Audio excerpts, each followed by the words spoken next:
In 44, when I turned 18, I registered for the draft and went to Fort Dodge for a physical, and I asked if I wanted to be in the Navy or the Army. I said the Navy, so I took a Navy physical. So then a couple months later, they called me up. I go to Fort Snelling, and I told them that I'm supposed to be in the Navy. They said, "Sorry, the Navy's full." He said, "You're in the Army." That was it. And then I was at Fort Snelling, I guess, for about a week all told.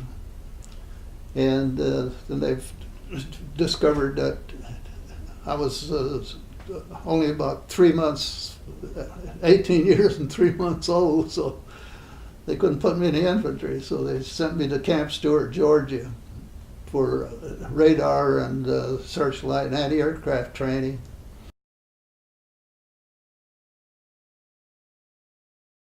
Actually, we were advancing up this road in column, actually, and you know, with your 15 5-yard interval between you.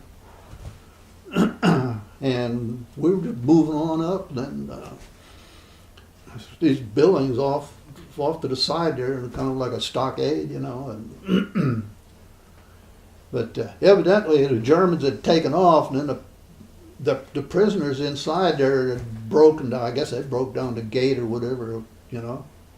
And they were already coming out, and they were all over the place. Yeah. But as we went by, we couldn't stop there. Our squad leader said, "Don't stop, don't mingle, don't stop." So we kept going, and well, a couple of them grabbed my hand, kissed my hand, and then after that I stuck my hand up under my BAR sling so they couldn't get a hold of it, because they were all covered with scabies. We thought they were scabies, but I guess what they were sores from malnutrition. Mm. But they looked horrible, and they were emaciated, skinny.